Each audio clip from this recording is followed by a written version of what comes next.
명작으로 보는 설득의 중요성. 눈이 펄펄 날리는 어느 날, 눈밭에 정신이 팔린 왕비는 그만 자신도 모르게 바늘에 찔리고 맙니다. 그때 왕비는 이렇게 말을 하죠. 이 눈처럼 하얀 피부, 빗방울처럼 붉은 입술, 그리고 이 창틀처럼 새까만 머리카락을 가진 공주를 낳았으면. 이 동화는 어떤 장면의 한 일부분일까요? 맞습니다. 백설공주입니다. 백설공주의 친엄마는 이렇게 아름다운 공주를 낳고 싶었습니다. 물론 공주를 낳았죠. 그러나 그 엄마는 그만 세상을 떠나고 맙니다. 그 이후의 삶이 어땠을까요? 여러분 잘 아시겠지만 새 왕비에게 백설공주는 그야말로 눈에 가시입니다. 어느 날 이 새 엄마는 질투심이라고 할까요? 거울을 찾아갑니다. 세상에서 진실만 말한다라는 거울. 거울아 거울아 이 세상에서 누가 제일 예쁘니? 라고 묻죠. 이때 진실만을 말하는 거울은 이렇게 말합니다. 왕비님은 2등, 백설공주님 1등. 질투였을까요? 사냥꾼에게 지시합니다. 깊은 숲으로 가서 백설공주를 죽이라고 말입니다. 그러나 사냥꾼은 어떻게 하죠? 죽이려고 칼을 든 순간 죽이지 못합니다. 이유는 잘 알고 계시죠? 맞습니다. 너무 아름다웠기 때문이죠. 사냥꾼은 여기에서 멈추지 않고 이렇게 말합니다. 공주님, 여기는 위험하니까 더 깊은 곳으로 들어가세요. 그곳에 난장이들이 있으니 그곳은 안전할 겁니다.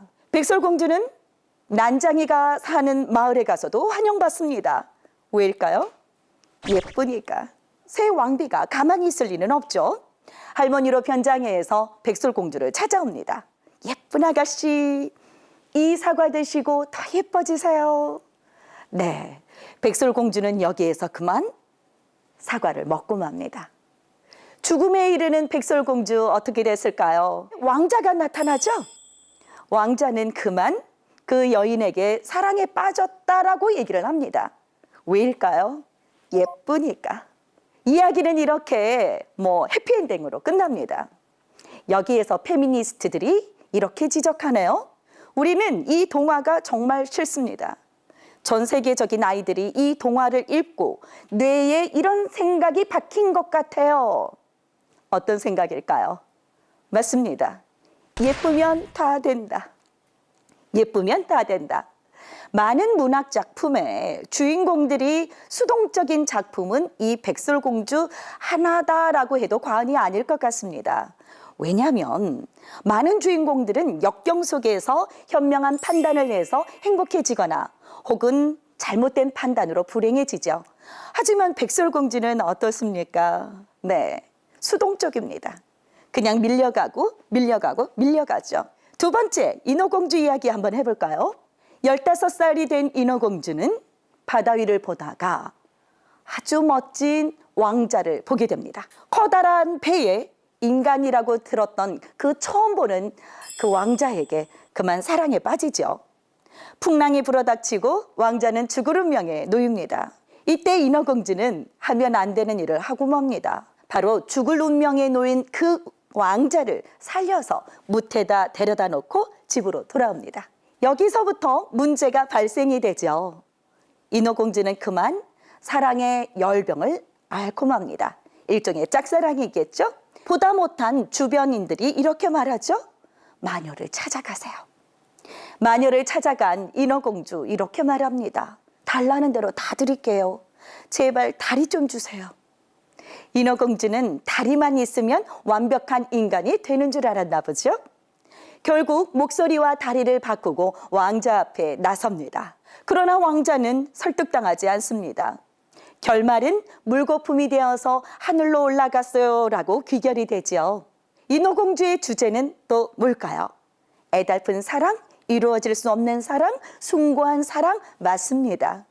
하지만 설득의 중요성이 더 대두되어야 되지 않을까요? 저는 언택트 시대, 온택트 시대 이렇게 대두되고 있는 이 시대에 가장 중요한 것은 바로 설득이라고 생각합니다. 백설공주가 능동적으로 적극적으로 왕비와 이야기를 통해서 문제를 해결한다든지 사냥꾼이나 난장이나 왕자와 다양한 대화를 시도해서 오지 않을 그 운명들을 새롭게 바꿀 수 있는 기회, 그것은 설득의 장면을 놓쳤기 때문에 나타난 현상이 아닐까요? 인어공주 역시 마찬가지입니다. 본인의 모습은 그대로였지만 이루어질 수 없는 그 운명 같은 사랑이었지만 우리는 설득을 통해서 이루어진 사례도 많이 봤죠? 미녀와 야수, 개구리 왕자. 하지만 어떻습니까? 인어공주는 설득에 실패하고 결국 비극적인 운명을 맞는다는 이야기를 하고 있습니다. 스펙타클의 사회, 보여지는 것 중요합니다. 하지만 그 보여지는 것보다 오디어적인 요소, 즉 설득, 그것이 여러분에게 핫한 이슈가 아닐까요? 감사합니다.